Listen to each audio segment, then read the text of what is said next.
Welcome back. This video is for agency license holders with the white label upgrade privileges.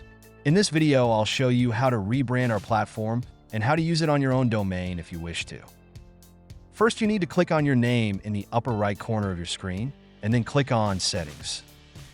First thing that you need to do if you want to use the platform on your own domain name, you need to create a CNAME and point it to tvbossfire.com.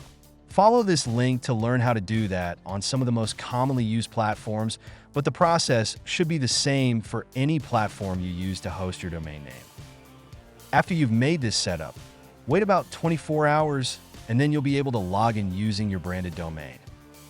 After your settings are propagated, you need to use the live support and ask for the SSL certificate to be installed for your branded domain. After 24 to 48 hours, access the platform from your branded domain and complete the branding settings. It's important that all branding-related settings must be done while logged into your branded version. You can change the icon and all the branding images that you see on the platform. You can see all the required images.